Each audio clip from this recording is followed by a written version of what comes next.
Salam, hər vaxtınız xeyirli olsun dəyərli izləyicilər. İrəvana doğru proqramını izləyirsiniz. Bugünkü proqramımızda da biz vacib və aktual mövzu ətrafında qonaqlarımızla müzakirələr edəcəyik. Proqramımıza başlamazdan öncə kiçik bir xatırlatmanı etmək istəyirəm ki, bu veriliş Azərbaycan Respublikasının qeyri-hökumət təşkilatlarına Dövlət Dəstəyi Agentliyinin maliyyə yardımı ilə həyata keçirilən layihə çərçivəsində hazırlanıb və burada əks olunan fikirlər, eyni zamanda mülahizələr müəlliflə studiyanın qonaqlarına aiddir və Azərbaycan Respublikasının qeyri-hökumət təşkilatlarına Dövlət Dəstəyi Agentliyinin rəsmi mövqeyini əks etdirməyə bilər.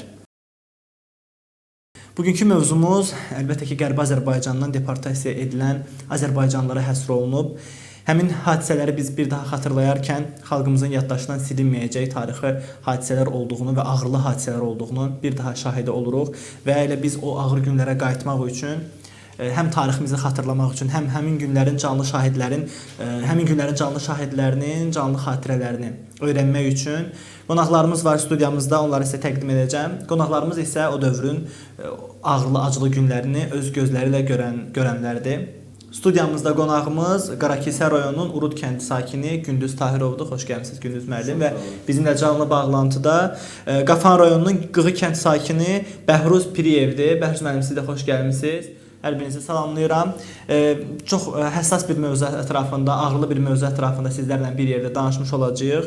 Elə sizdən başlamaq istəyirəm Gündüz müəllim.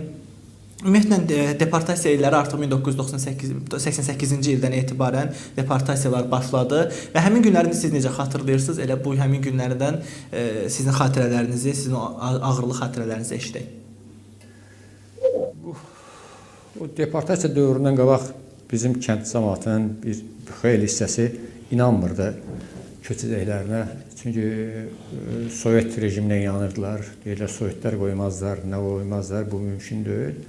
Ona görə də Urud kəndi ən gec çıxan kəndlərdən biri oldu həmin dövrdə. Amma yaşlıları, qocalı qızları, gəlinləri çıxartdılar çoxsun. Çünki onların Bakıda qohumları vardı, Sumqayıtda, Naxçıvanda, Gəncədə. Onlar yavaş-yavaş qorxu vardı da ki, hər şey ola bilər. Onları çıxartmışdılar. Sonra belə oldu. Rus ordusu kolonla gəldilər. Rus ordusu avtobuslarla gəldilər və bizə yüngül əşyalarınızı götürüb məcburi çıxmağımızı tələb edilər ki, çıxmalısınız. Biz sizi müdafiə edə bilməyəcəyik. Cəmaat da inanmadı, çıxmaq istəmədilər. Onlar iki gün gözlədilər, üçüncü gün dedilər ki, bu qırğın ola bilər, nə ola bilər? Yüngül əşyanızı götürün, nəyiniz var? Çıxın, amma kəndin cəmaatında bir neçə insan qaldı. Abdullah müəllim qaldı, sonra mənim dayım qaldı, Sahib müəllim qaldı, onlar sonra gəldilər. Onların qalmasının səbəbi nə idi? Bir ümidlə mi gözləyir? Ümidlə. Onlar bilirsiniz nə üçün ümidlə? Yəni o kəndin tarixi bəlli deyil. Bizim eranın 3-cü əsrinə gedir. Çünki orada Murad qəbirstanlığı deyilən bir qəbirstanlıq var idi. Bizim kənddə Sarı Güneyin ətəyində idi. Orada Orxan Yenisey yahudilərlə yazılmış əlifba ilə, qədim türk əlifbası ilə yazılar var idi. O kəndin tarixi bəlli deyildi. Çox qədim kəndidir. Çünki o kənddə mənim atam 90 yaşında artıq başladı söhbət eləmək və bu barədə söhbət etməzdi. 2 məscid olub. Biri isə ta qədimdən yuxarıda kilsə olub, sonra onu da məscidə çevirmişlər. Çünki o həmin kilsəni Alban kilsəsi olub, nə kilsəsi olub bilmirəm. Onu da çevirib məscid olmuşdu. Yəni çox qədim kənddir. Orada çünki universaldır da, orada həm əkinçilik vardı, həm bağçılıq vardı, həm də heyvandarçılıq vardı. Ərazisi çox böyükdür, çox gözəl də torpaqları vardı. Nəysə də, cənnət kimi bir məkan idi. Ona görə də heç kim köçmək istəmirdi, tərk eləmək istəmirdi dədə-baba yurdunu. Necə ola bilər ki, sən 3-cü əsrdən qəbri olan bir kəndi 2000 ildən sonra sən gəlib köçürəsən. 2000-ə yaxın ildə gəlib deyirsən, çıx, tərk elə buranı. Heç vaxtda yəni o çox ağrılı idi. O proseslər adam hələ də şokdadır Urud cəmaatı. Sonra Urud cəmaatı köçəndən sonra da çoxsu getdi Qarabağda. Ən çox Qarabağ müharibəsində iştirak edən Urud cəmaatı oldu. Hər yerdən o qazi oldu, hər yerdə şəhidlərimiz çox oldu. Çünki onlar özlərinin asılı deyildi o. O prosesdə özlərinin asılı olmayan edirlər. O ki, qisas şeydir. Onları istənilən bir insan olsa, o cür cənnət məkandan çıxıb yurdunu tərk elə. Bu ağırdır, çox ağırdır. Ağır prosesdir. O Rus ordusu gəldi, deməli maşınlara doldurdular. Yüngül əşyalarda nə olacaq? Qızılın olacaq, pulun olacaq. Rus ordusu gətirib bizi Ərikli dağın ətəyində, yəni orada Şahbuzla bizim aramızda biçənək vardı, biçənəyə çatmamış. Orada tökdülər, orada cəmaatı tökdülər, çıxdılar, getdilər. Qaldı düzən, Ərikli dağın ətəyində, heç kim yox. Sonra ermənilər gəldi, avtomatla, tapancayla, silahla gəldilər. Arvadları, kişiləri bir qəpik də qoymadılar. Urus kəndi də indi bilənlər o zaman da bilir, ən varlı kənd idi. Bizim kolxoz ən varlı kənd idi. 13-cü maaş olurdu 1500, 15000, 12000, 10000, 9000 13-cü maaş alanlar var idi. Kənd cəmaatı nə pul xərcləyir, heç nə. Malı var, heyvanı var, bağı var, əkini var. Yəni bizim kəndə deyirlər, ayağı qarpız, başı buz urud. Ayağında qarpız bitirdi, həm aranlarını dağıdı. Çox belə həm o şey yeridir. Maraqlı detalları Bu imkanlı adamları da çoxdur. Vallahi elələri oldu 50 min, 60 min, 70 min pul götürdülər. Elə adamları. Zeynəbdən məsələn bütün Zeynəb xanım var idi. Əslən o Comartlıdandır. Comart kəndinədir. Onu vəbşə bütün onu çox pulu vardı. Kolxozçuydu hani. Kolxozçuydu. Onu bütün soydular. Avtomatlar az qaldılar, vuralar da bizi. Sonra ola da bilər ki, orada bir şey vardı, ferma vardı. Bizə dedilər ki, gedin yığılın fermaya. Yığılın fermaya, sabahçılar çıx gözü qaranlıq düşən vaxtıdır. Bəlkə də yığıb yandıracaqdılar, nə edilər. O Şahbuzda bizim kəndçilərimiz vardı. Onlara soraq getmiş ki, bizi çıxardırlar. Əvvəldən Ruslar gələndə demişlər, bizi çıxardırlar. Onlar məlumatdaydılar. Şahbuz cəmaatı maşınla, kolonla bəlkə də 200 dənə, 300 dənə faraları gəlib düşəndə, o gecə düşmüşdü. Ermənilər qorxudan qoyub qaçdılar. Şahbuz cəmaatı sonra gəldi, apardı, yerləşdirdilər Şahbuz cəmaatı. Şahbuzda qaldı cəmaat 1-2-3 gün. Sonra biz getdik, atamızı, anamızı gətirdik oradan. Maraqlı məqamlara toxundunuz. Mən düşünürəm ki, Bəhruz müəllimin də həmin tarixlərdə eyni vaxtda, eyni zamanda, eyni situasiyanı bütün Qərbi Azərbaycanlılar yaşayıb və bizə də çox maraqlıdır ki, həmin ərəfələrdə, yəni 1988-ci ilin həmin ərəfələrində siz Urud kəndi olanları danışdınız.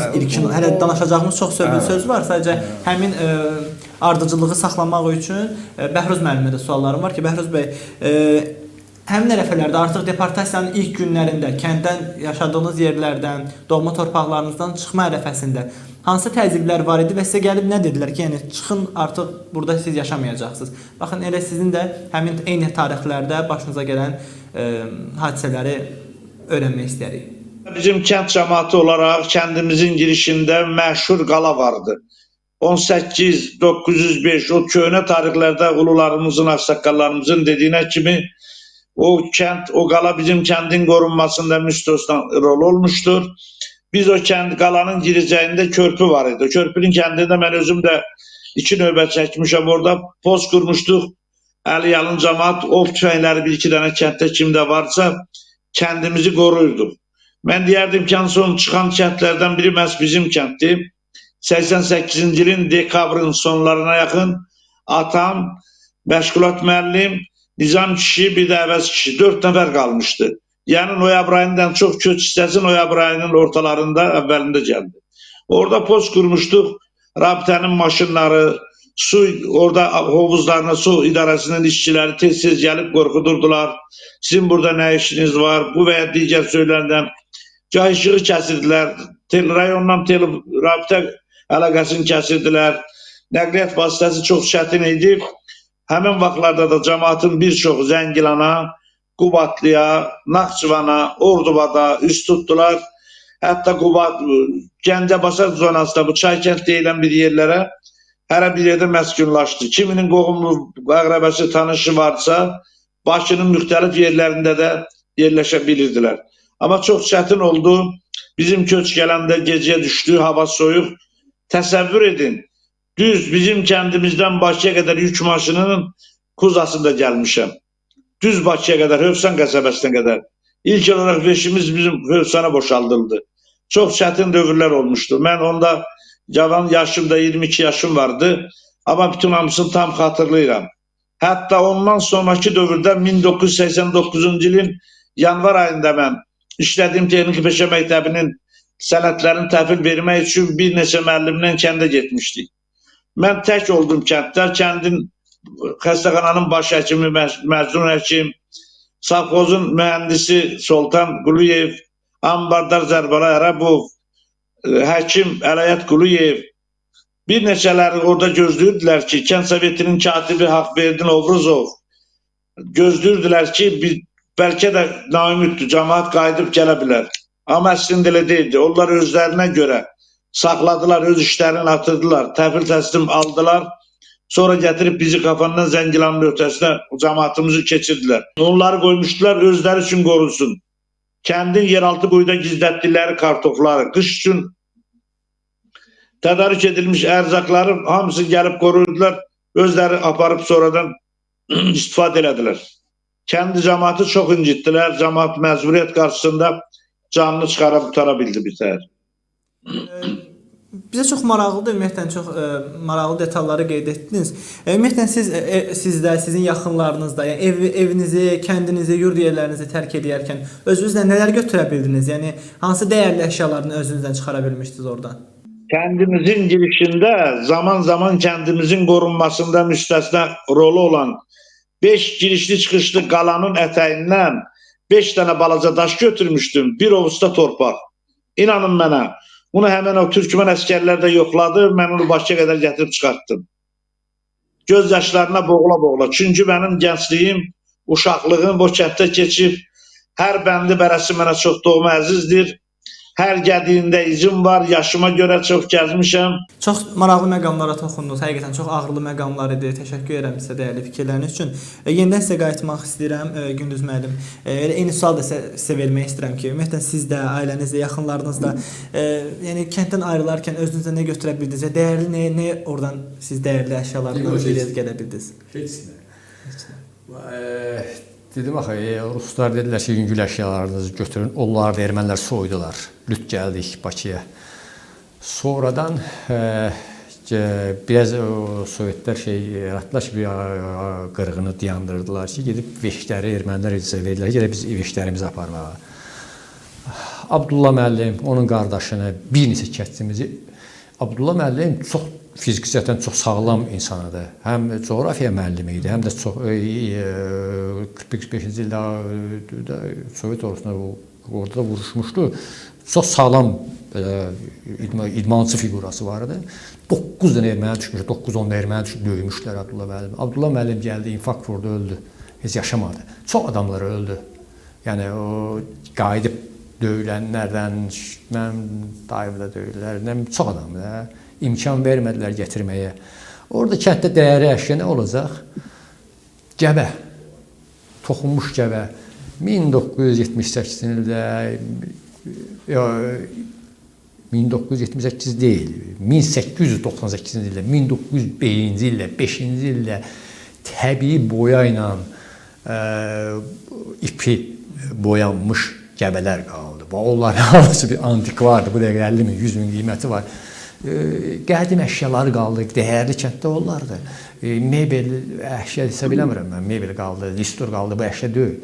Orada bizim qaldı, biz ümumiyyətlə Zəngəzur cəmaatı, astronom elat olurlar. Elat nədir? Yəni yarım köçəri həyat tərzi keçiriblər. Bizdə oturaq olub, deyirəm, 3 dənə məscidin varsa, sənin bir dənə kilsə varsa, 3 dənə deməli, sən oturaq həyat, uzun müddət oturaq həyat keçirən bir kənddir. Amma onlar qədimdə ot biçib saxlamazdılar. Yəni qışlaqları olub. Qışlaqları bir hissəsi gedərdi Naxçıvana yaxın olan hissə Zulfaya, orada onları qışlaq olurdu. 2 ay orada olurdu. Qalan 10 ayı gəlirdilər. Yaylaqlar mərhələ-mərhələ idi. Çox unikal bir şeydir.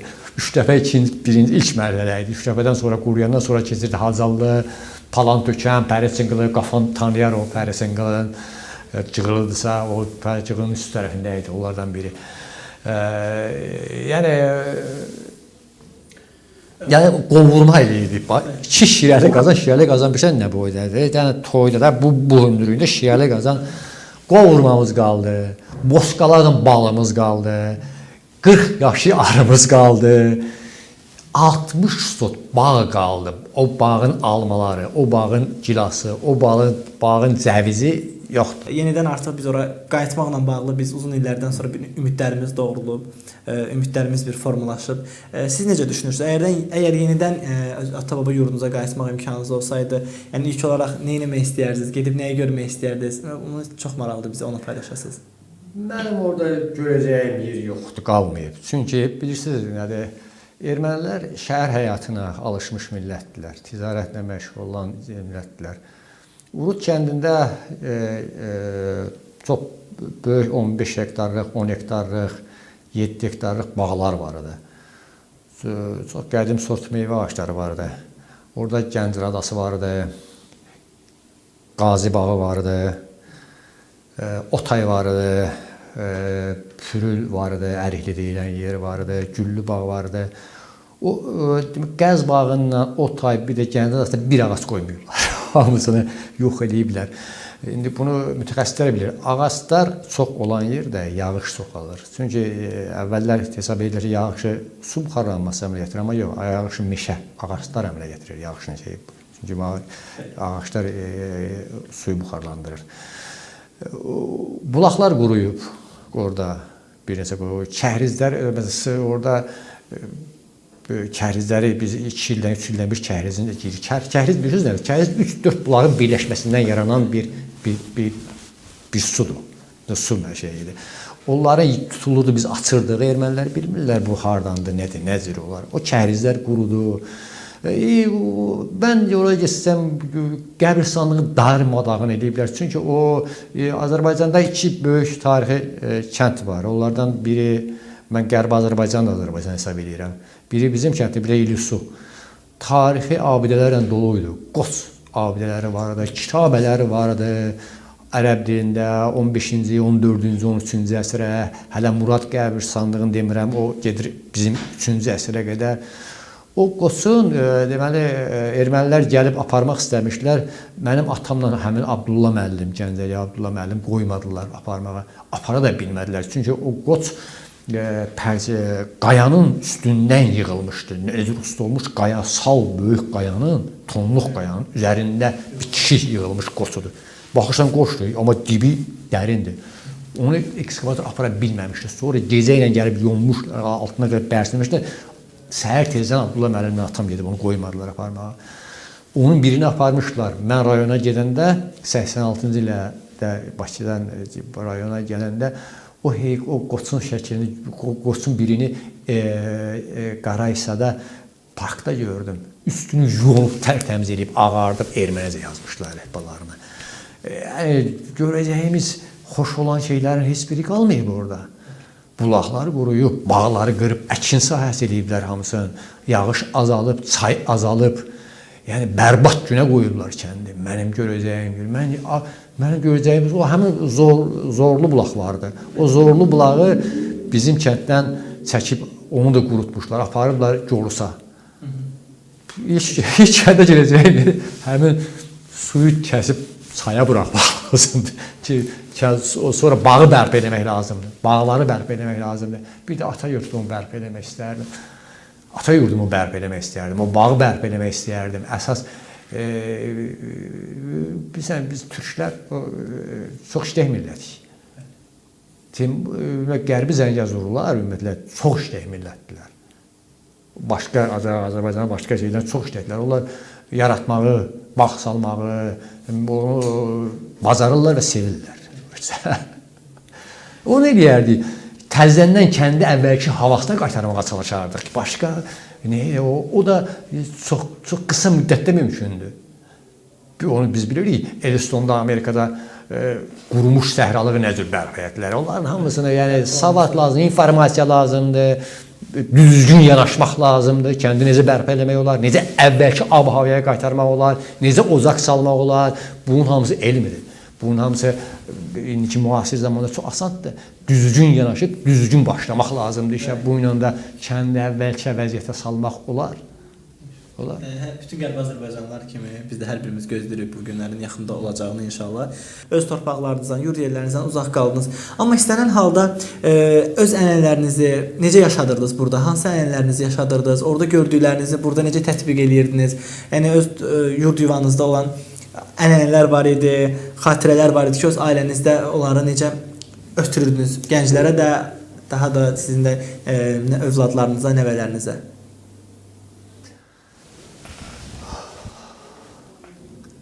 Mən mətbəxdə başlaya bilərəm. Çünki bizim mətbəximiz biraz fərqli idi. Anam rəhmətli, anam o bütün gəlinlərinə də o mətbəxi öyrətmişdi. Gəlinlərimiz vardı, Bakılı, Qazaxdı. Yəni Göyçəli də vardı, Ermənistanlı da vardı. Anam onların hamısına o mətbəxi öyrədirdi. Bizə ərişdə aşı deyilən bir yemək vardı, o Azərbaycanda yoxdur. Onu qovurma ilə eləyirlər, erkək qovurması. Yəni mən qovurma, çox adam bilmir, qovurma hər qoyundan, hər maldan olmur. Onu quzu ikən vururlar. Gedir, birinci il toğlu olur, ikinci il erkək olur, üçüncü il olur öyəc. Öyəc sözünü heç bilən yoxdur. O tələkəməllər bilər. Onun aşağı çəkisi 55 kilo, ətini çəkisi, ha. Hətta 75 kilo gələnlər olurdu, quyruğu da, Qarabağ sortuydu da heyvanların hamısı da, bizim bir tərəfimiz Qarabağdır, bir tərəfimiz Naxçıvandır, Zəngəzur mahalının. O qovurmadan yalnız olurdu o əriş daşı. Bütün anam bildiklərin hamısını gəlinlərinə öyrədib, biz Novruz bayramını başqa cür keçirdik, həmin ənənəni də burada davam etdirdik. Bizdə bir də birlik vardı. Yəni qohumla, keçi ilə hamı bir arada olurdu da olurdu. Burada da həmin birlik davam edirdi. O birlik birisi nədən əmələ gəlirdi? Başqa millətin içində yaşayırdın, səni sıxırdılar. Sənə türk deyə təzyiq edirdi. Sən məcburiyyətən millət birləşirdi. O birləşmə yaranırdı. Hələ o da bugünkü qədər davam edir, amma getdikcə yavaş-yavaş sönür. Artıq unudulur cavan uşaqları. Orada bir fərqli millət deyil, həmin Azərbaycan xalqının biri də olardı. Amma fərqli ondaydı ki, biraz orada saf millətidir də. Yəni saf millət necə? Etnik cəhətdən türk hamısı da. Başqa etnik cəhətdən biraz şeydirlər. O istəyir Qapanda olsun, Cığı dərəsi çox böyük ərazidir. Cığı dərəsində neçə dənə kəndlər var, çox böyük ərazidir. Cığı dərəsi olsun, onların hamısı xalis türk kəndləridir. Bu çox tarixçilər də o vaxtda danışmır. Qızıq boyu olub orada. Cavanşirin arvadı qızıq boyundan olub. Bizim rayondan, Zəngəzurdan, çünki ən güclü şeylərdən, bəylərdən birinin qızını alıb, qızıq boyu. Qızıq boyunun damğası Cığı dərəsində də var. Mənim Cığıdan dostlarım var, Abdullah müəllim. Bizdə də var. Hər yerdə Cığıda həmin damğaya rast gəlmək olurdu. Yəni o ərazilərdə yaşayan tayfalar, Bayandur tayfası, Bayandur kəndi vardı Zəngəzurda. Bu tanıyar Cığın üstlərindədir. Afşar tayfaları olub. Bir də Qızıq tayfası. O Qızıq tayfası fərqlidir. Yəni Oğuz tayfalarından ən güclü tayfalardan biri hesab olunur. İstənilən halda həm tarixi baxımdan, həm təbiəti ilə çox zəngin, çox təbiətin ən gözəl nemətlərindən zəngin olan bir torpaqlarda yaşamısınız və təəssüf olsun ki, uzun illərdir ki, biz o torpaqlardan uzaq düşmüşük, amma istənilən halda bu günlərə hər bir Azərbaycanlının, hər bir qərbi Azərbaycanlının ümidləri var və biz yenidən o torpaqlarda, öz yurd yerlərimizdə inşallah qayıdacağıq. Mən hər birinizə təşəkkür edirəm, Bəhruz müəllim, sizə təşəkkür edirəm, minnətdaram var olasınız ki, öz dəyərli fikirlərinizlə. Həm efirimizi biraz ağrılı notlarla da biz başladıq, amma ümid dolu bağlayırıq, ümid dolu sonlandırırıq və düşünürük ki, bu cür efirləri, bu cür proqramları da biz Qərbi Azərbaycana bir gün aparacağıq.